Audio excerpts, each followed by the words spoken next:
هلو حبايبي، صباح الفل. تخيلوا انا بصور لكم الفلوج ده وانا لسه ما منتجتش الفلوج اللي قبل. معلش اليومين دول مش متظبطه، كل حاجه حواليا ملخبطه حرفيا، مش متظبطه وملخبطه. لا انا بقول كلام حلو. لو تفتكروا الفلوج اللي فات احنا رحنا جبنا الاكسسوارات بتاعه الحمامين من عند عبد العزيز السلام. المفروض ان ميعاد الاستلام النهارده يوم الثلاث، فانا رايحه استلمهم بنفسي لان محمد طبعا ايه بقى ميتنجانات ما بتخلص، عارفين كده. قلت له خلاص كده كده ما وريش حاجه، هروح انا استلم والكلام ده كله. بس طبعا هو هيبقى متابع معايا. انا لبست البتاع ده، فاكرينه بس مش عارفه عشان الصوت بعيد. لبست سكيرت وعليها البتاع ده كده، هما طقم كنت جايباهم الصيف اللي فات. ويلا سكين كير كده سريعا. اول حاجه هحطها السيرم ده اللي هو من عند براند اسمها نوفيرا كوزماتكس. ده شكله كده، انا بستخدمه بقالي اسبوع. حاسه محتاجين شويه اضاءه، خليني احط اضاءه كده عشان بس تبقوا ايه يعني شايفيني. برضو مرطب من نفس البراند اللي هي نوفيرا. المرطب ده ممتاز للبشره الدهنيه لانه بيرطب بس ما بيسيبش دهون خالص على البشره. سان سكرين من براند اسمها سانساج، عشان الشمس اليومين دول في قمه قله الادب يعني. هحط مسكرة الحواجب دي من عند فيهي لاش كيرلر عشان يتني رموشنا كده وتبان. هحط المسكرة دي من شي جلام اللي هي التوبينج ماسكارا عشان لما ارجع اغسلها بالميه عادي. يوجوال رسمت حواجبي بقلم الحواجب بتاع شي جلام. احط شويه باودر واطفي بيها اللون بتاع الحواجب. احط برضو البلاش بتاع فيه الدرجه دي اسمها بيستي. احط كده لاينر من عند روبي بيوتي.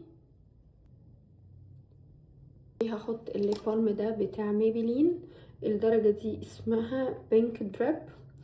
والمرطب ده انا اتريقت عليه قوي اول ما جبته. قعدت اقول ليه مرطب يدفع فيه 450 جنيه لانه ليترلي مرطب، يعني مرطب وبيدي تنت خفيف كده. بس انا عايزه اوريكم حاجه عشان كده لا تتسرعوا في الحكم. بصوا يعني هو كده مقفول. بصوا انا خلصته وسبيشال الدرجه دي، يعني انا عندي درجه تانية ما بستخدمهاش قد دي. هاخد الليب لاينر والمرطب بتاع الشفايف، مش عايزه احطهم في حته امان لان الشنطه دي فيها فتحات كده بتوقع الحاجه. برفيومز بقى من براند اسمها ايزلا. ده كان سامبل كده جاي مع البرفيومز التاني اسمه بيور فانيلا، ريحته فريش وفخمه يعني. هميكس معاه فيه، والنهارده الفايب فيه قوي ليه كده. هميكس معاه فيه يعني حط كده. اوكي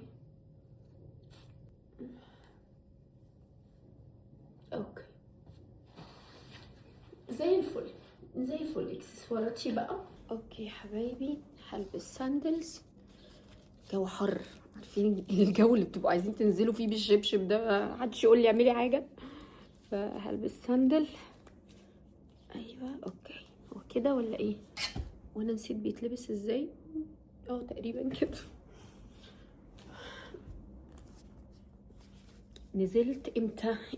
اول امبارح نزلت الصبح كده، كنت بشتري ايه طلبات للبيت ورحت عملت شويه شوبينج كده. بس كان في بيج دامج، يعني الفلوس اللي حوشتها في ال3 شهور اللي فاتوا صرفتها كلها. جبت شنطتين، وجبت 2 سليبرز وشوز وجبت 2 شميز و2 توب كده على الشميز، واوتفيت كله لونه ابيض كده من اور. يعني الشوبينج كله كان من اور.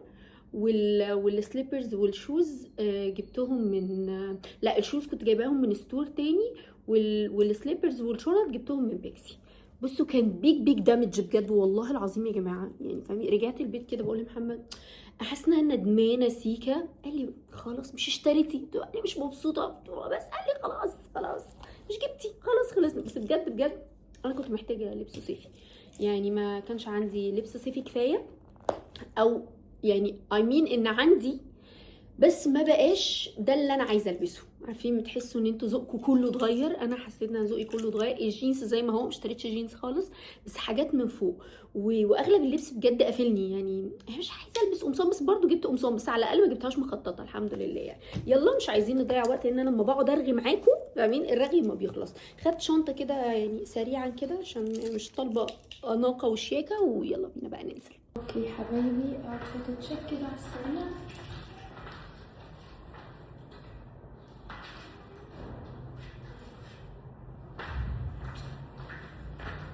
بحب انا الهدوم الخفيفه دي. يلا بينا، توكلنا على الله، ولا حول ولا قوه الا بالله. يا رب بس ايه ينجزونا، لان هما البروسيس طويله يعني. خد ورقه واطلع بالورقه، استلم مش عارفه من عند مين وارجع، يعني البروسيس عندهم طويله جدا. فيا رب ينجزوا قبل ميعاد مدرسه فهد. الساعه دلوقتي 11:15. قولوا مثلا على ما اوصل، لو الدنيا زحمه نقول مثلا 12:15 ولا حاجه. طب ممكن تصبر انا اعدي يعني، فهيبقى معانا شويه وقت ان شاء الله ينجزوا في الوقت ده. المفروض اخد الحاجات معايا في العربيه. محمد شايل هم ان الحاجات تبقى كبيره على عربيتي، بس ان شاء الله تكفي يعني. شنطه العربيه عندي فاضيه يعني، ما فيهاش زحمه.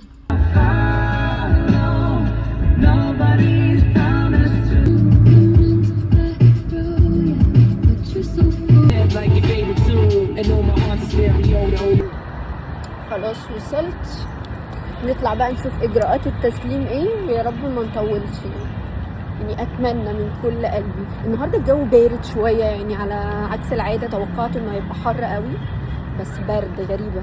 للاسف عملت الحركه اللي انا دايما بعملها، وكويس ان انا خدت بالي بسرعه، ان انا معيش كاش خالص. فجيت اسحب هنا من اي ATM، لان اكيد هحتاج ان انا ادي الناس اللي هيشيلوا لي حاجات، واكيد هحتاج ادي الراجل اللي انا ركنت عنده. انا معيش جنيه واحد كاش. فمشيت كده جنب المعرض بشويه وجيت اسحب فلوس يعني لازم بجد يعني ابطل العاده دي. كنت بتريق على محمد فعلا من عاده الكلام، كنت دايما بقعد اتريق عليه ان هو معهوش كاش على طول. بقيت انا كمان زيه.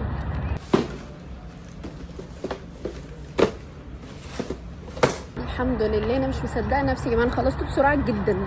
اني خدت الحاجه في اقل من نص ساعه. على ما رحت سحبت فلوس ورجعت لقيتهم محضرين لي الحاجه.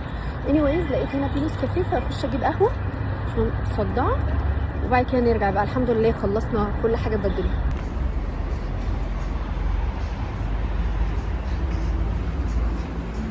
يا رب القهوه بس بتاعتهم تطلع حلوه. وجبت كمان هاني كيك نحلي بقنا بقى. الحمد لله يا جماعه، انا ملحقتش اتهنى بالقهوه. القهوه اتدلقت، شايفين الكوبايه اتدلقت على الفستان. الحمد لله ماليش نصيب فيها، والله ما جايبه قهوه. والله يا جماعه انا ملحقتش اقفل الفيديو، ملحقتش، كانت اتدلقت يعني. بصوا مش عارفه هتشوفوا ولا لا، بس انا يعني اتبهدلت على الاخر. استنى بصوا، كانوا لسه بيسالوني على الانستجرام دعاء انت جايبه الفستان ده منين. ملحقتش. الحمد لله ان انا مروحه ومش رايحه في حته، الحمد لله. anyways الحمد لله يا جماعه، الحمد لله. انا مش همشي بقى غير لما اكل الكيك بقى. انا هتنكد في كل الحالات.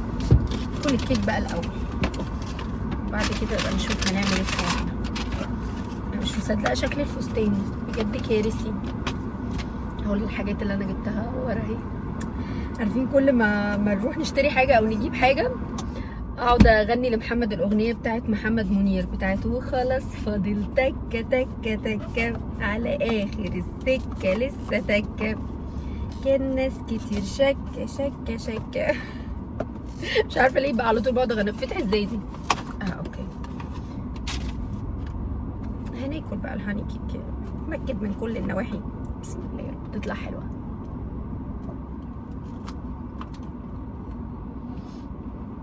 مش حلو بتاع الكريبو، احلى.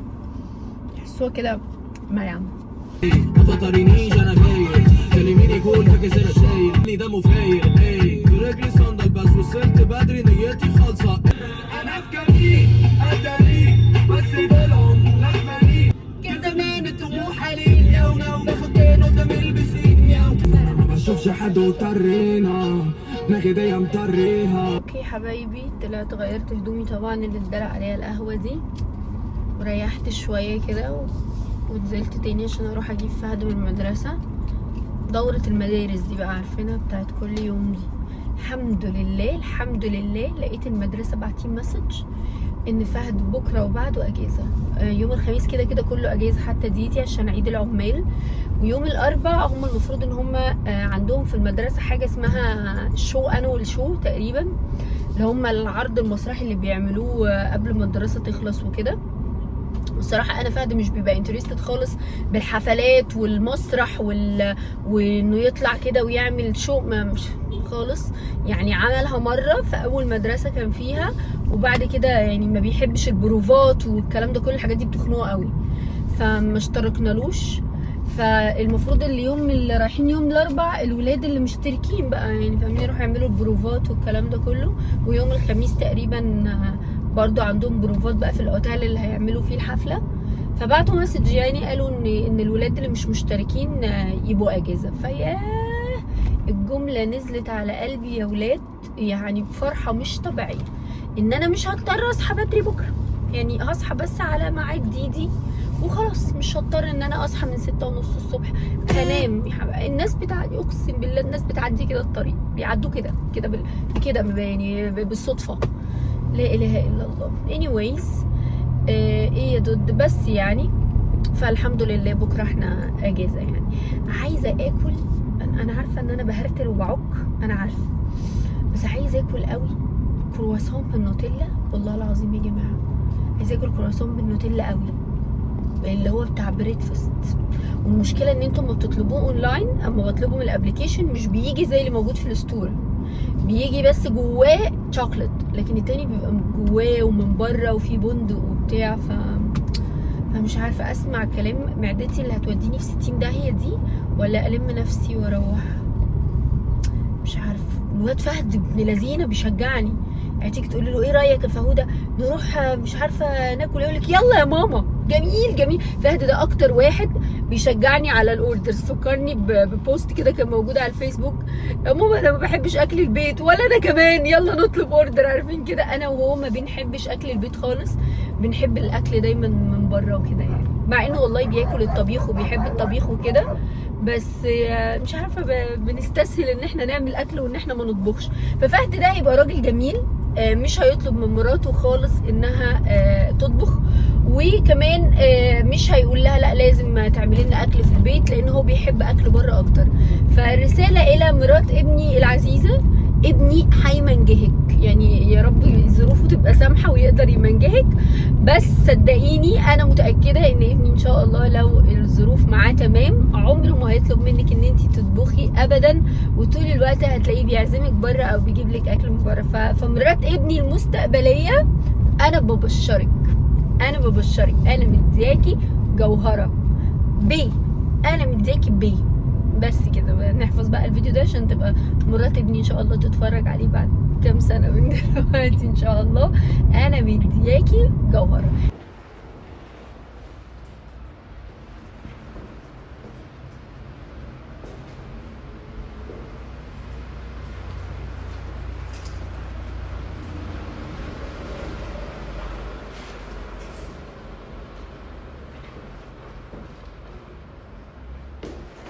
هلو حبايبي، عاملين ايه؟ يا رب تكونوا بخير. النهارده الاربع، فهد النهارده اجازه من المدرسه. ده صوت الجهاز اللي ماسك الموبايل. فهد النهارده اجازه من المدرسه بعتوا لنا قالوا لنا ان احنا اجازه. انا قلت لكم امبارح على الموضوع ده. anyways انا سبت فهد في البيت عشان عندنا مشوار كده يا دوبك ساعه، رايحين نقابل المهندس عشان نختار بقى ستايل الجبسن بورد اللي هيتعمل، ونقرر بقى احنا عايزين نعمل ايه. فكان لازم يبقى ليها قاعده يعني. فهنروح هنتقابل يعني في ديستريكت 5. محمد اصلا شغله هناك، شوف كافيه كده نقعد فيه ونقعد بقى نتكلم على كل التفاصيل والحاجات اللي ناقصه وكده. يعني بنعمل ميتنج كل فتره نتكلم فيها عن الحاجات اللي احنا عايزين نعملها يعني. بس يعني الحمد لله تقريبا خلصنا كده البارت بتاع السباكه وبتاع الكهرباء والحاجات اللي ليها علاقه بالبنى، اللي هي مش عارفه بيسموها المحاره، لا مش محاره يعني، الحاجات اللي اتكسرت وهيتعمل مكانها او يبني مكانها، حاجه زي كده يعني. بصراحه مش عارفه، ميبي نروح الشقه نلقي نظرة يعني، وميبي لأ يعني على حسب برضو الوقت، لاني مربوطة بميعاد ديدي اللي هو الساعة 4. دلوقتي الساعة كام؟ الساعة دلوقتي 1 بالظبط، الساعة 1 مظبوطة بالملي. فيلا توكلنا على الله يا حلوين. خلصنا خلاص، بقالنا ساعتين قاعدين بنتكلم. اما حاسه دماغي ورمت من كتر التفاصيل، وده طب والبند ده طب وهنعمل ده فوصلنا في اخر الكلام اللي هو لا خلينا نتكلم في موضوعين 3، لان واضح ان التفاصيل بتاعت الشقه دي كتيره جدا، والمشكله ان في حاجات مبني عليها حاجات، يعني في حاجات مش هينفع تتعمل الا لما نكرر حاجات، فاهمين؟ لا موضوع التشطيب ده صعب قوي والله العظيم يا جماعه، صعب جدا جدا. تفاصيل كتير، تفاصيل وفلوس كتير قوي والله العظيم، يعني في نزيف فلوس. ربنا يا رب يقدرنا ونخلصها على خير. الساعة دلوقتي 3:10 يعني، على ما ناخد طريق السخنة ونوصل المعادي ومش عارفة ايه، ممكن تجيب 3:15 ولا حاجة، ونروح نجيب ديدي على طول بقى، فاهمين؟ بس عايزة اكلم بابا، عايزة اروح اكلم بابا، لان المفروض هو يجيلي بكرة، فعايزة اكونفيرم معاه هو جاي ولا لا. ثواني يا جماعة اروح اكلم بابا. دي حاجتي، دي حاجتي.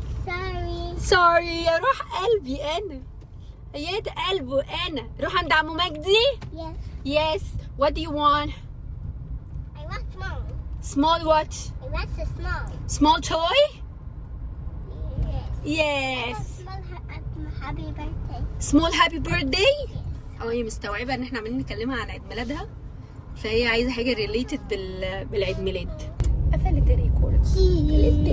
قللت الأدب. استني نو يتيالع. بس stop. لا sit down. It's dangerous. It's so comfy. Which comfy? Comfy. The chair not comfy ولا comfy؟ انت بتقولي ايه؟ It's comfy. Which comfy? This shirt? Yeah. Okay. يلا يا ديدي، هي ليه الهدوم الخارجية الداخلية بقت خارجية كده يعني؟ مش فاهمة الصراحة. يلا تعالي طيب، يلا. ازيك يا عمو مجدي، عامل ايه؟ لا مش كتير والله. امتى؟ انت عامله ايه؟ الحمد لله كويسة، الله يخليك، الله يسلمك. والله جيت في بالي كذا مره، قلت بالك تتصل بيها ازاي؟ هاتي ايده بقى، شاطر. انا ابوها بيديني مصروف كل شهر عشان نصرفه على العبط ده. الاسانسير عطلان، فطلعنا على السلم لغايه ما يشحنوا الكهرباء بتاعته. يا ديدي حبيبتي على طول بتقلعني الجزمه والله. يلا هتعرفي يا روح قلبي، شاطره. استني اساعدك شويه. ثانك يو. انا السوكس. ثانك يو يا قلبي. انت نسيت يا بالراحه. اوكي اني اساعدك. يلا جيم. يس شاطره. شكرا. هتشيلها. شكرا يا روح. والنبي انا بحبه، انا بحبه والله بحبه. داخله تحطها لي عند الاستوديو. يلا دخليها يلا. شكرا جدا. شفتوا بترمي ازاي؟ ثانك يو يا روح قلبي، متشكره جدا يا ديالا والله بجد، شكرا. I love you يا ديدي. لا انا صافيه النور، اقفلي الباب بقى، close the door. يلا شاطره، برافو عليكي. Yes it's very dark. تعالي من هنا. يلا open the door. شاطره، برافو. ايه الشطاره دي؟ 0. Yes. لو يا حبايبي عاملين ايه؟ النهارده اجازه عيد العمال، فاحنا قاعدين بديدي، يعني المفروض كنت اقعد بديدي وفهد، بس محمد خد فهد مع الشغل. يلا. ازيك يا قلبي، عامله ايه؟ يلا يا ديدي انزلي يلا. بيبي يس. هاي بيبي. تعالي كابي يلا. hungry. انت جعانه؟ I'm hungry. حاضر يلا اقعدي، شاطره. خدي بقى الميه بتاعت دي، يلا No, I'm حطيها هنا. drinking. انت رخمه قوي. الهانم بتاعتنا حاطه روج، امها حاطه ليب بالم وهي حاطه روج. تعالي وريهم الروج، وريهم الروج. ياي لا تعالي كده. تعالي وريهم الروج. بصي روج. بتاعت مين دي؟ بتاعت مين الروج؟ ماما. ماما. ماما انا خدتها وقلنا ننزل ايه بقى، نتمشى شويه كده عشان هي اجازه خميس وجمعه وسبت، فايه اخدها افصلها كده شويه وانا كمان افصل حبه. وكنت عايزه اجيب طماطم وعايزه اجيب فلفل رومي عشان بابا جاي لي النهارده وعايزه اعمل له صينيه بطاطس. بحب صينيه البطاطس من ايدي من زمان يعني. فيلا خلينا ننزل نتمشى شويه ونشرب قهوه ونجيب لها 1 مافن. دي 1 مافن؟ يس. وبعد كده نرجع البيت. I love you. I love you. فيش I love you mommy? No? It's a muffin to play, okay? Muffin what? It's muffin and Mm. play, okay? Play? Yes. لا we didn't say play. We only bring muffin. Okay? Okay. Okay. Play no. Okay? Yes. Okay? Okay. Okay? Okay? Do you love me? No, no. Say I love you thousand more. Love them something more. I love you مرة كنت بقول لها ايه I love you، فلقيتها بتقول لي ايه I love you thousand more. صراحة حبيتها قوي، فبقيت عايزة كل ما تقول لي I love you او كل ما اقول لها I love you تقول لي I love you thousand more. دي I love you. Love your something more. heart. دي هنا لا مامي Higher. لا give me your hands. علاقة حب عاملة زي ويسو وإيسو. يلا النهارده الجو حلو قوي، يعني الشمس طالعة بس في هوا. تعالي. الله مش عارفة انتوا هتبقوا سامعين صوت الهوا ولا لا. يلا يا ديدي يلا انزلي. يلا ايد.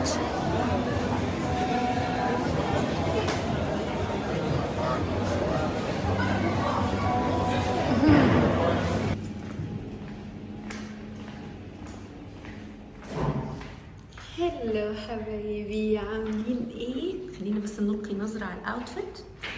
يا لهوي اوكي نوريكم شكل البانس. هو زي كتان كده وتوب جينز صيفي قوي. وبس النهارده انا عندي تصوير في البوث بتاع فيكيشن في سيتي سنتر الماظة، فبس كده يلا بينا. بابا هيجيب لك توي من عند عمو مجدي. يس ترجعوا مشي. بس ستوب بس عشان نعدي العربية. اوكي يلا باي ديدي. يلا جوه عمو مجدي. سرحتي ولا ايه؟ يلا مع بابا. مع بابا. يلا جو ويز بابي. مامي هاف ا ورك. باي باي. اوكي زي ما قلت لكم اللي بيشتري برودكتس ب 700 بياخد الباج دي كده. اوكي ولو اشتريتي برودكتس ب 1000 تاخدي الباج وبتاخدي معاها السكرابر دي اللي بتشيل الرؤوس البيضاء والسوداء، بس بشرط تلعبي اللعبه دي وتيجي عند الجيفت. ممكن تكسبي برضو الديودرنت، ممكن السان سكرين، اي حاجه من الحاجات اللي تحت دي. فتعالوا كده نشوف احنا هنكسب ايه. سان سكرين. بيبي خلاص تصوير، وكالعاده ما صورتلكمش اي حاجه عشان بسقط، اصلا انا بصور فلوجز. جينا انا ونوره لبش ناكل، وده اختيار نوره. يا رب بس ما ننامش مكاننا واحنا قاعدين. اسمعي مني انت هتنامي في الطريقه دي ايدين نوره. بصور لكم بقى الاجواء بس لما يجي الاكل. هي مش اول مره اصلا، يعني احنا كنا فيه كتير وصورت لكم كتير واحنا بناكل فيه، بس نوره اول مره تجرب الفايب بتاعته. طب انا مش عايزه دي، انا عايزه اللي هي الازاز. معلش هنا اكتر فايبس طبيعيه اللي عندهم. بصي الورقه. شو بقى مين نزلوا الصوصات اللي دي خلل. الصوصات دي بقى خطيره، دي اللي هتخليكي تاكلي. مش بقولك هننام هنا حاجه، انا بقى قبلاني على قهوه بعد ما نخلص. لان انا لسه يومي طويل. ما انا شربت بقين كده قبل ما انزل وشربت واحده الصبح، لسه عايزين واحده كمان. شكرا. الازاز من الساعه زي الكنز عشان لسه مكتوب. لا هتخليها بقى، هتخليها لما الاكل يجي. صح فكره، بس حطها لنا جوه بقى، هات لنا من جوه. بس كده هنقعد بقى نرغي انا ونور، فاهمين؟ شويه سيربي على الضيق كده من غير ياسمين وعلا لغايه ما نقابلهم ان شاء الله.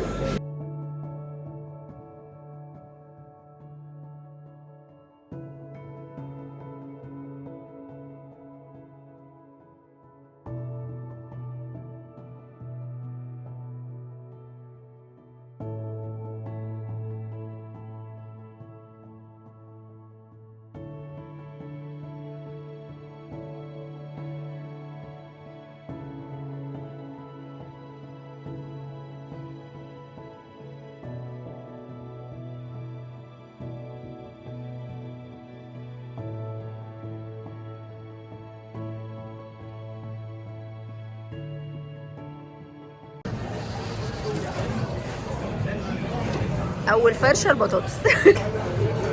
احنا جاهزين يا جماعه. جاهزه يا نوره؟ هنا تحت كده.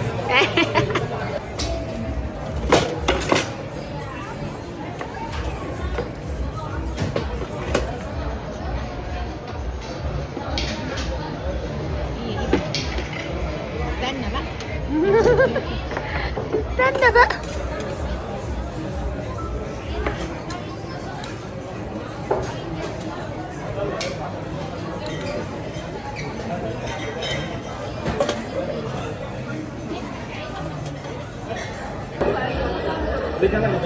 شكرا. نفتح؟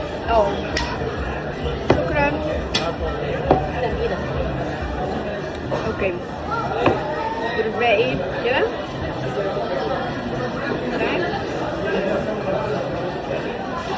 فراخ. طماطمايه ترطب.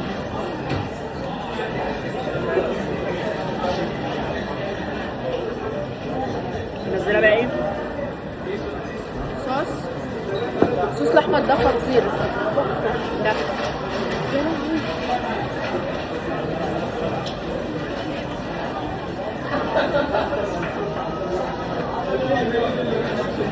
احنا عجبتين قوي. هلو حبايبي، صباح الفل او مساء الفل بقى عشان الساعه دلوقتي 1:15. النهارده 9/10 قبل يوم عيد ميلاد ديالا بيوم. عيد ميلاد ديالا بكره. طبعا بما اننا بكره بقى شغل ومدرسه والكلام ده كله، فقررنا ان احنا ناخد ديدي النهارده ونخرجها الخروجه بتاعه عيد ميلادها. هنوديها مكان كده في الشيخ زايد اسمه حاجه كده تيلز، هكتب لكم اسمه على الشاشه. ده فيه بقى حيوانات، بما ان ديالا حياتها الانيمالز، تمام؟ فقلنا بقى ايه، تبقى دي احتفاليه عيد ميلادها. فيلا هتقضوا النهارده يوم عائلي معانا. احنا بقالنا كتير قوي ما خرجناش مع بعض عشان بنتجنب ان احنا نخرج مع بعض بسبب الكائن ده. الكائن اللي بيكرهنا في الخروج وبيبهدلنا. يلا بينا نروح ديالا تنبسط عشان عيد ميلادها ونقضي اليوم كله مع بعض ان شاء الله. وبس كده، يلا بينا.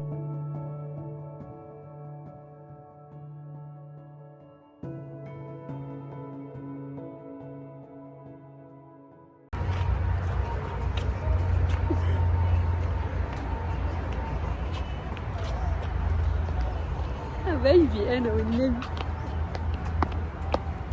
قفشه في ايد فهد قوي. انا عايزه فهد. محمد راح يخلي العربيه في مكان قريب لان هم غيروا مكانها، يعني كان موجود في مكان نقلوا مكانها في مكان تاني.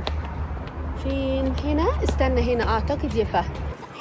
يا ايجز، المفروض بيتهيألي ده مكانها. ادونا الجزر ده عشان ناكل بيه الحيوانات. هم نقلوا المكان بتاعها، كان مكان المفروض اكبر من كده بس نقلوا الحيوانات كلها في مكان صغير هنا بيجددوا تقريبا. فشكلنا مش هنطول هنا، هنخلص على طول. Is this for the camel? Yes. And deer. اهو في هنا غزالة صغيرة، مش عارفة تشوفها ولا لا. مامي التسان. يا يلا يا فهد. استني احنا هنخش جوه. هو ده بس كده المكان؟ ها؟ تعالى. طيب ماشي. ايه ده؟ يلا خش. الشنطة دي خليها هنا ولا؟ ديها مور يا ديدي، مور. يا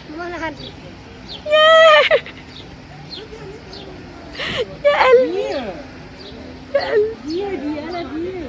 تعالى اكلها بس. جميل. ما تخافش يا فهد.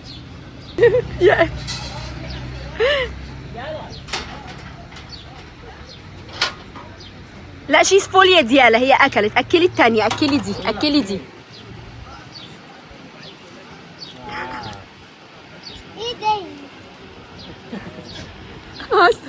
بتخافش؟ بابا ما تخافش يا فعلا، تخاف. بيقول له اتفضل.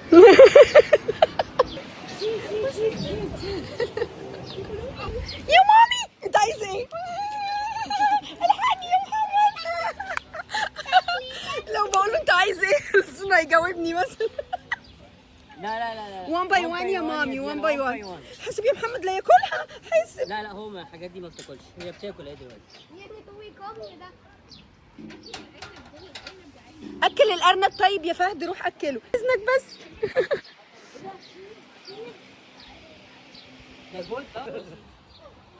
يا روحي. بص يا محمد دول حلوين قوي. يلا سيبها، هي بتحب الرابتس يا محمد، سيبها قاعده معاهم. طب الارانب دي مش بتطلع؟ طيب اديها تاني، اديها طبق تاني. شفتي يا فهد التورتل؟ شفتها؟ عايز واحده في البيت؟ انت بتهزر. انت بتهزر ولا ايه؟ طبعا لا.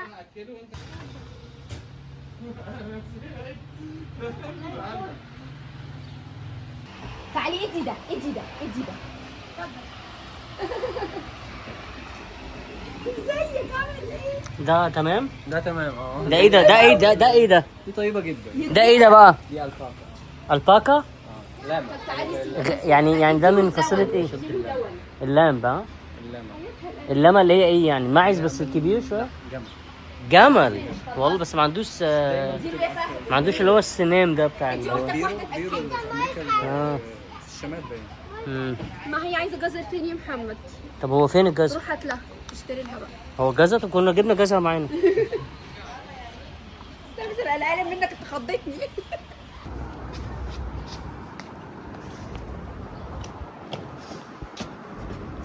دلوقتي بقى ميعاد الهديه، نروح نجيب لها هديه من هنا. يلا يلا اجري اجري اجري. عند التويز بنجري. امسك يا محمد.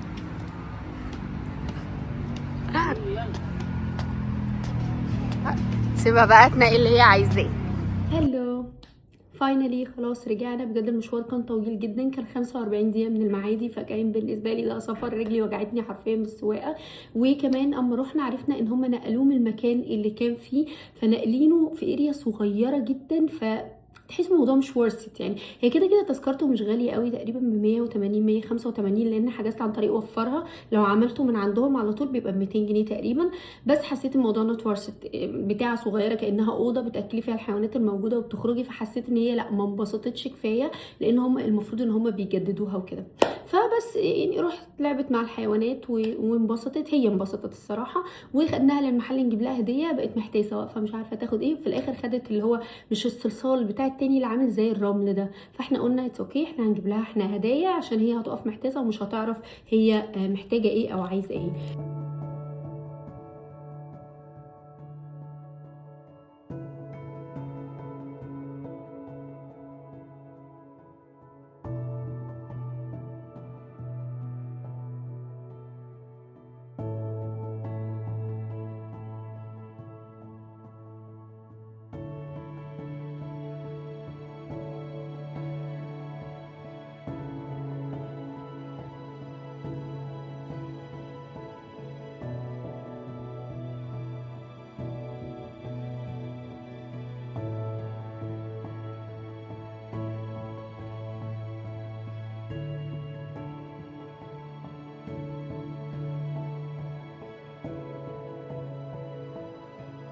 صباح الفل. النهارده 11 مايو، امبارح كان عيد ميلاد ديدي. ما عملناش اي فعاليات يعني اذا عيد ميلاد، بس عملت لها مفاجاه كده صغيره، وبالليل جبنا لها تورته وقلنا لها هابي بيرثداي، والدنيا كانت لذيذه. انا قلت على الانستجرام الصراحه الاسباب اللي انا خلتني ما اعملش لديدي عيد ميلاد، ومن اهم الاسباب ان انا السنه دي ما عملتش لفهد، فحسيت ان هو كنوع من المساواه كده، ما يبقاش في واحد مميز عن واحد. بلس ان ديدي في التجمعات بتأفور افوره مش طبيعيه يا جماعه، يعني بتيجي قدام الناس وما تفهموش ايه اللي بيجرى، بتبقى نكديه قوي، مع ان في العادي هي مش كده يعني. anyways انا دلوقتي بلبس ونازله عشان انا عندي ايفنت يوم الجمعه او 15 هيكون يوم الجمعه، تمام. والدريس كود اسود في جولد يعني، او ممكن اسود كله او جولد كله يعني عادي. بس اكتشفت يا جماعه ان انا ما عنديش حاجه تليق على الفايب، عارفين كده يعني. انا برضو اقول لكم على حاجه، انا من البني ادمين اللي مش بيخلوا عندهم حاجات اكسترا ما بيعملوش بيها حاجه. يعني انا من فتره، ممكن نقول مثلا من سنه، كان عندي حاجات كتير قوي تنفع لمناسبات، والمناسبات بقى يعني حاجه بلينج بقى وبتلمع وبتاع. بس انا الحاجات دي كلها طلعتها لان ساعتها ما كانش فيه مناسبات، فحسيت ان هو لا، حاجات مركونه عندي في الدولاب على الفاضي وانا ما بستخدمهاش. وانا عقده حياتي بقى عندي حاجات مركونه لمجرد ان انا عندي، عارفين لا ما بحبش كده اصلا. عندي مشاكل نفسيه مع موضوع الاكتناز ده، ما بحبش اكتنس خالص. وما بحبش الفايب بتاعت ايه يعني انتي انفلونسر بقى فلازم يبقى دواليبك كلها مليانه، لا ما بحبش كده، ما بحبش كده. ولا يبقى عندي ميك اب اوفر، ولا يبقى عندي لبس اوفر يعني اصلا حتى لبسي العادي بالنسبه للناس اوفر. يعني في ناس عندهم دواليب في اوض، عارفين كده. anyways فما عنديش حاجه يعني تنفع للمناسبه، فقلت خليني النهارده بما اني امبارح قعدت اشتغلت الصبح، فخليني النهارده انزل اشرب قهوه واكل بن، عشان جاي على بالي قوي اكل بن. يا لهوي يا لهوي يا لهوي على التخن اللي جاي الفتره اللي جايه، بس جاي على بالي قوي اكل بن واشرب قهوه، وننزل كده نتدنجل في المول نشوف ايه ممكن ينفع اجيبه. حتى لو على حاجه عندي يعني، ممكن اجيب بليزر والبسه على جينز اسود، ممكن اجيب حاجه بلينج من فوق بتلمع والبسها على سكيرت سودا عندي. يعني هنشوف، هننزل ونشوف، ممكن ما نتوفقش وما نجيبش حاجه خالص يعني. المهم نخلص مشوار المول، وبعد كده نطلع على شقتي نبص كده الناس وصلوا لغايه فين. يعني بحب كده اروح اشوف الاحداث عامله ايه وبس كده. المفروض ان انا اجهز دلوقتي، حطيت مرطب هنسيبه شويه، وبعد كده نحط سان سكرين. بس القميص ده فيه ورقه من جوه، حاساها جدا مضايقاني. النهارده مش جاي على بالي خالص احط ميك اب، والله العظيم يا جماعه مش عارفه ليه، بس عايزه انزل كده. مش عارفه هل ممكن يعني، هل ممكن ننزل كده مش عايزه احط ميك اب خالص. اديت السان سكرين ده من عند فيكيشن اللي هو الجل. الشمس بره رهيبه يا جماعه، كنت لسه نازله بوصل ديدي، مش قادره اقول لكم عامله ازاي. حطينا السان سكرين، وبما اننا قاعدين هنجهز سوا، خليني كده احكي لكم عن حاجه عايزه احكيها، وعايزه اقول لكم اتعلمت منها ايه. يعني حاجه عرفت كنترول نفسي فيها الحمد لله يعني. طيب الفلوج اللي فات اما نزلت وانا في الفلوج وبحط برفيومز وكده، في بنات كتير الصراحه في التعليقات كتير بيخش يكتبوا لي دعاء البرفيومز حرام حرام حرام حرام حرام حرام. اوكي شكرا جدا والله على النصيحه، بس انا مش عايزه ابقى بعمل حاجه في الدرة عشان انتوا ما تعملوليش كومنت عشان تبطلوا تقولوا لي حرام. عارفين كده يعني. انا ممكن مثلا الفقره بتاعه البرفيوم دي ما طلعهاش خالص في الفيديو عشان اريح دماغي وانتوا ما تقعدوش تقولوا لي حرام، مع ان هديكوا يعني انا ليه بحط برفيومز او ليه يعني هحكي لكم في الاخر. بس انا بتكلم في نقطه النصيحه دلوقتي. يعني ممكن مثلا بنت تخش تكتب البرفيوم حرام، تمام، اكتبوا زي ما انتوا عايزين. بس انا كل مشكلتي في الناس يا جماعه اللي بيرجعوا يريبلايوا على اي حد بيكتب حاجه، لان مش كل الناس بيكتبوا كلام بذوق. يعني في ناس بجد قلالات الادب جدا يعني. انا بتوصل ساعات ان واحده تكتب كومنت فتخش واحده ترد فالتالته بتشتم، اللي هو في ايه. في بنوته دخلت كتبت كومنت، انا مسحت الكومنت. بس انا الصراحه انا كانسان ما بحبش الحوارات، وما بحبش يبقى في كومنت وناس كتير بتكتب تحتيه وناس يتخانقوا مع بعض وناس يتكلموا مع بعض. انا ما بحبش ده، فبروح ماسكه اول كومنت ده، انت اللي عملت الحوار ده كله يلا تعالى مسحك.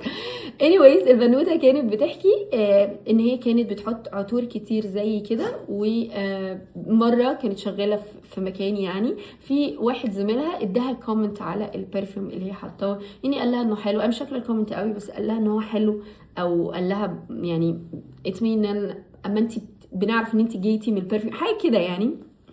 فالمهم بتقولي ومن ساعتها انا ما قررت ان انا ما احطش عطور تاني عشان حرام وكده يعني. اوكي، فهي كتبت الكومنت ودخلت واحده بعدها فراحت كاتبه كومنت سخيف جدا. دخلت واحده ثالثه تقول مش عارفه الصراحه دعاء مستهونه بالموضوع ليه. انا شفتك يعني، عارفين الكومنت اللي بتبقى متشافه، التعليقات اللي بتبقى متشافه، انا شايفه طريقه كلامك والله، فللاسف مش هقبل منك. انا هقبل من اللي حكيت لي القصه بس مش هقبل منك. anyways فانا مشكلتي مع النصح عموما انه لازم يا جماعه يكون بينك وبين الشخص، يعني لازم اما تنصح حد يكون بجد بينك وبين انت وهو 1 to 1 كده. ما ينفعش تنصحه على مرأى ومسمع من الجميع. انا دي وجهة نظري اللي انا مقتنعه بيها. وفي مقوله كده بتقولك ايه، النصيحه في العالم فضيحه.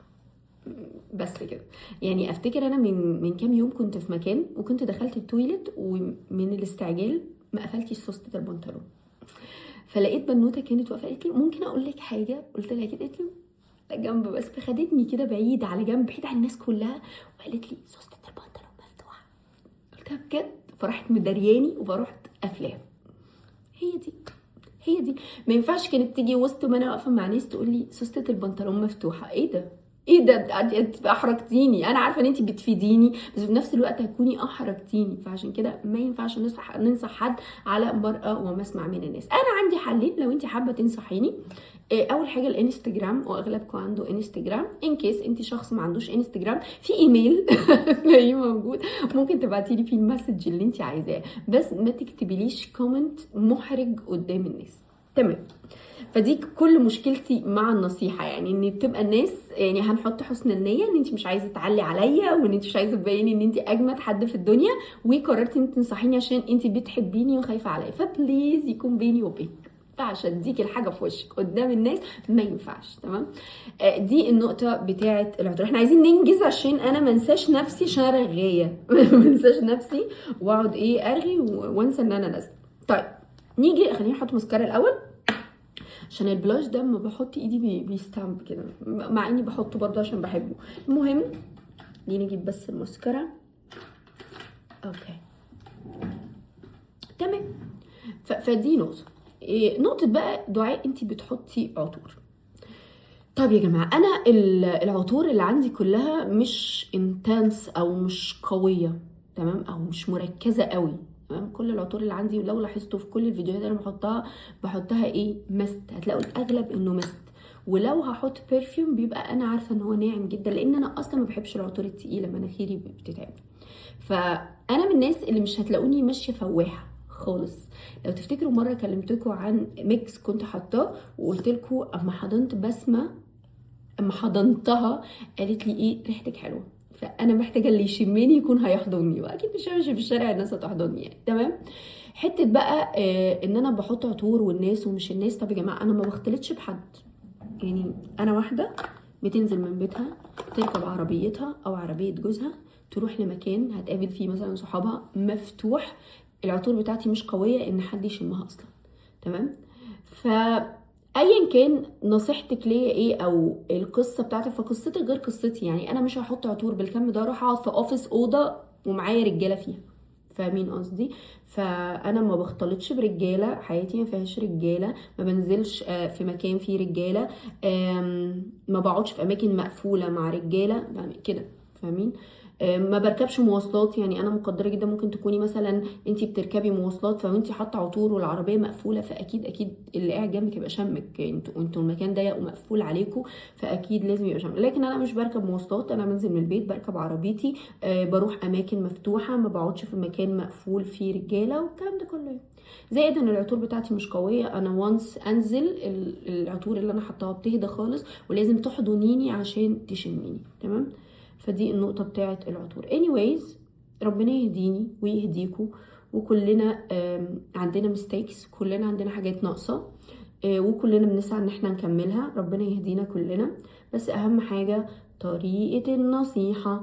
انت ممكن نصيحتك تخليني اغير كل حاجة، وممكن نصيحتك تخليني اعاند، وللأسف انا انسان عندي. عارفه ان العند ده مش حاجه لذيذه، يعني ان واحد يقول انا انسان عندي ويبقى فرحان ان هو عندي، بس انا عندي حته كده ان هو انتي لو واجهتي لي الحاجه بطريقه مش كويسه انا مش هعملها غصب عني، فاهمين؟ حاجه جوايا كده.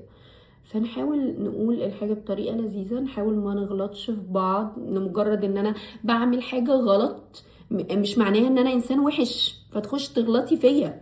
ممكن انت تكوني بتعملي حاجات في حياتك انا مستحيل اعملها، بالنسبه لي مستحيله. ايه ده؟ ليه انت بتعمليه ده؟ فاهمين؟ يعني تلاقيها مثلا بتكلمك عن العطور وتقولك ما تحطيش عطور، وهي اقسم بالله في النميمه ما يعلم بيها غير اللي خلقها، ما الاتنين بيودوا النار، مالك؟ اللي يحب حد يدعيله، ولو هتنصحيني بليز انصحيني بيني وبينك، ما تنصحينيش على مرأى ومسمع من الجميع.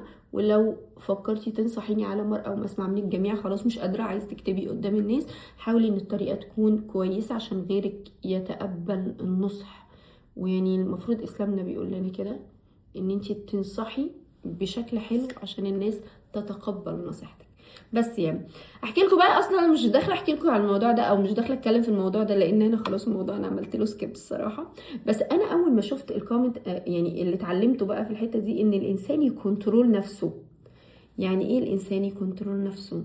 انا ما شفت الكومنتس اتضايقت الصراحه، اتضايقت قوي قوي، يعني اللي هو يعني ليه تغلطوا فيا؟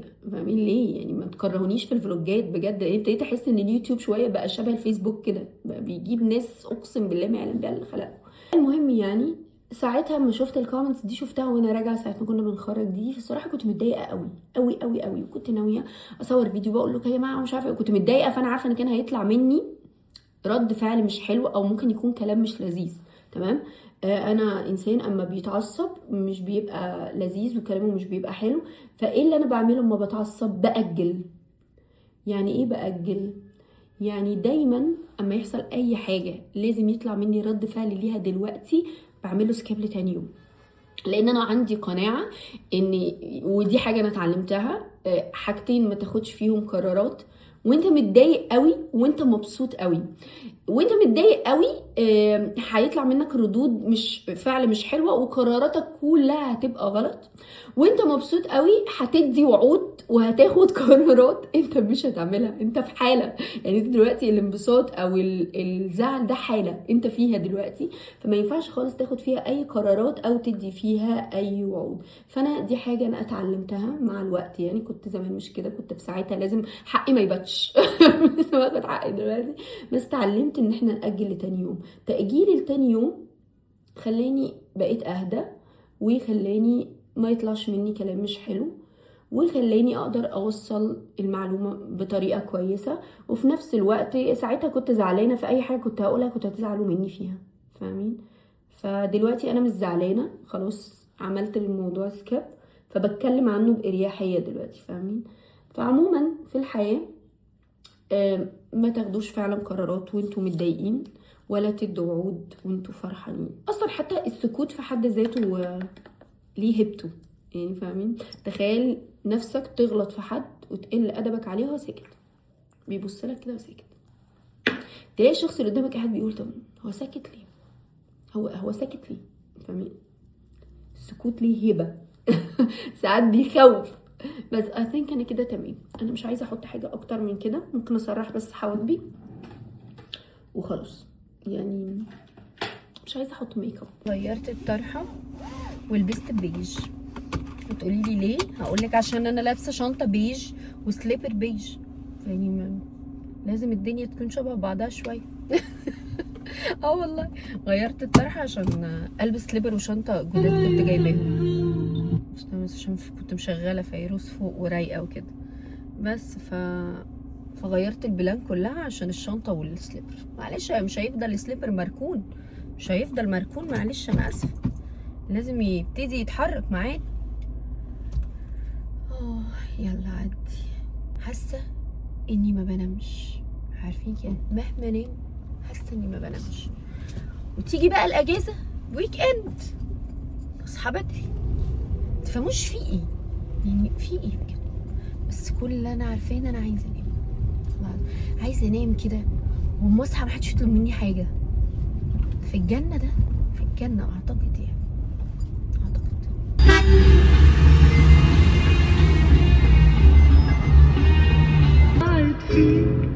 عندي حلم فيك، عندي. وصلت، الجو حر قوي وده مبشر الايام اللي جايه هتبقى عامله ازاي. يعني متخيله الصيف ده قد ايه هيبقى خطير خطير لا بجد الجو مش حلو خالص، حر يعني. الحمد لله ان انا مش لابسه حاجه تقيله، يعني كنت عايزه البس بتاع فيست كده تاني عليه، لا كفايه قوي القميص كفايه. يعني بجد الله يعين المحجبات. يعني فكره ان واحده مش محجبه او واحد بيلبس شورت في الحر قد ايه مريحه، يعني يا بختكم. احنا محتاجين ايه؟ نفطر الاول ونشرب قهوه. هروح على بابا روتي بقى عشان عايزه اكل بن. طالبه شوكولاته النهارده على الصبح، مع ان مش حلو الشوكولاته على الصبح دي، بس مش مهم. الواحد بيعيش كم مره مثلا، كم مره. لا انا عايزاكم انتوا تردوا عليا. يا على الانسان لما بيكون فقري، يا على الانسان لما بيكون فقري. مفيش بن، قالوا لي مفيش بن. هنفطر في تي بي اس بقى عشان للاسف رحت افطر بن، قالوا لي مفيش بن، قالوا لي المنيو كلها موجوده بس مفيش بن، فنفطر بقى من عند تي بي اس.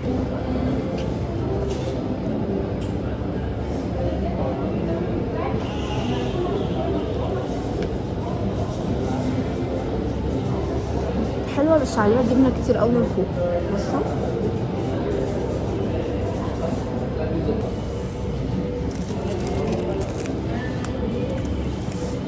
ناس كتير قوي تستغربني اما يلاقوني بنزل اخرج مع نفسي، بخرجش مع حد.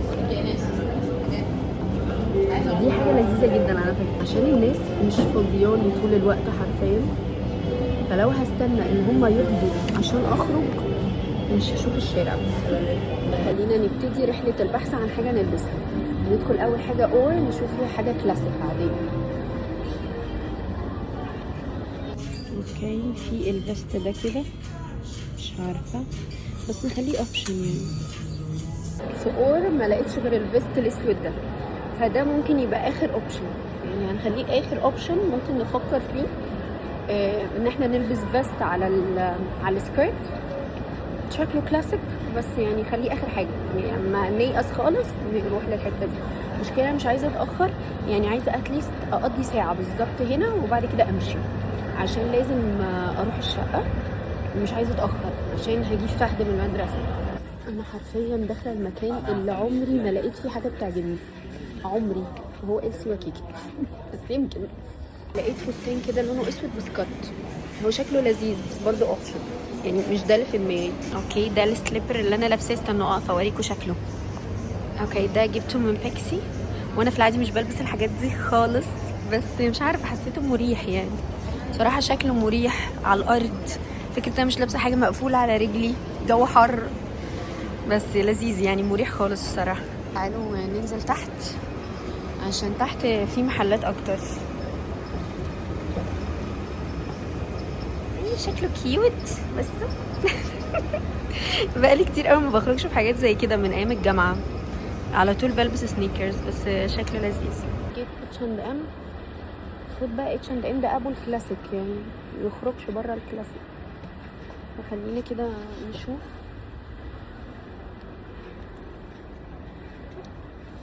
لا صعب. كان عندي كميه اسودات مش طبيعيه، انا اللي عملت كده في نفسي. Guess what؟ ما اشتريتش اي حاجه. انا شفت كام حاجه، بس اكتر حاجه عجبتني هو بليزر في زارا.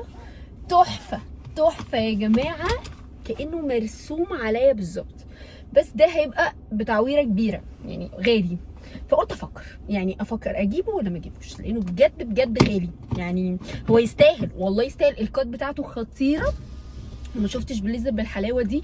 عارفين البليزرز اللي بتبقى نازله كده واخده الشيب بتاعه الجسم ومن ورا طويل، ودي نقطه حلوه، كل البليزرز بتبقى لون واحد، قصدي طول واحد، لكن هو من ورا طويل وقصير من قدام، شكله كده زي البيد السموكين بتاعت زمان، فعجبني موت بس غالي. فقلت لا افكر وبعد كده نقرر ان كنت هجيبه ولا مش هجيبه. دلوقتي خلينا نطلع على الشقه عشان الحق اروح ابص الدنيا عامله ايه، ونرجع قبل ميعاد مدرسه فهد. فبس كده يلا بينا. حر مش قادره المس هنا، يعني مش قادره بجد. نار يعني. انا برضو غبيه، المفروض كنت احط الشماسه، الشمس مش طبيعيه، لكن لازم احط شماسه. يعني وشي اصلا بيلسعني يعني، فاهمين؟ بس الفيو خطير. ايه رايكم في الفيو؟ صراحه انا بموت في التجمع يا جماعه، احب التجمع جدا، تلاقوني اجي التجمع وانا مبسوطه، لكن ما تودينيش ابدا الشيخ زايد، ما احبش. رحت الشقه بصيت على الدنيا هناك، قعدت ساعه قدام الباب، اتدخلت المفتاح في البوابه والمفتاح تقريبا من كتر الشمس يعني فاهمين مش عايز يفتح، ففتحت بيه تمام، وفتحت اللي هو الترباس بس مش عايز يطلع من مكانه. قعدت ساعه احاول مش عارفه، يئست وسبته، فرحت واخده مفتاح الشقه وطالعه للشقه، لان انا بدخل من الجراج يعني مش بدخل من البوابه بتاعه العماره. طلعت كده بصيت الدنيا الحمد لله، الحاجات اللي ليها علاقه بالبنى اتعملت. كان في الجزء بتاع الجاردن اللي هو سلم هيتعمل للجاردن ده ما كانش مبني، فكان لازم يتبني فهم بنوه. في حاجات شبابيك كانت هتصغر، مقاساتها هتصغر فهم صغروا المقاس بتاعها. يعني عموما هي لسه بدري قوي يعني، انا كل ما بروح بحس باحباط كده لسه فاهمين، بس اتس اوكي. هي وانس يتعمل الجبسن بورد ويتعمل الارضيات هنحس ساعتها ان هي بقت شقه يعني، لكن دلوقتي اكيد مش هنحس ان هي حاجه، لان هي مش حاجه، هي لسه طوب، كميه طوب مش طبيعيه. فادعوا لنا ان شاء الله ربنا ييسر الاحوال كده وننجزها يعني. anyways دلوقتي مستنيه فهد قدام باب المدرسه، انا مش عارفه هو خلص ولا لا الصراحه يعني، الساعه دلوقتي 2:03 فاي ثينك ان هو خلص يتهيألي يعني، شايفه اطفال بنفس لبس المدرسه. يلا خليني انزل اجيبه ونروح على المول عشان يعني القي نظره في ديفاكتو برضو، وانا عارفه مش هلاقي حاجه في LC وكيكي انا متاكده، بس خليني اروح المول القي نظره، يا رب الاقي حاجه. انا مش عايزه اروح اشتري البليزر يا جماعه، غالي قوي. بصوا هو تحفه شيك قوي، بس نتكلم بشكل عملي، انا ما بحبش الهدوم بتاعت الاوكيجنز، فاهمين اللي هو ايه، اجيب حاجه والبسها في مناسبه بس، انا مش اسمها ايه دي، مش ياسمين صبري انا اجيب الحاجه عايزه البسها كتير، عايزين احلل فلوسها.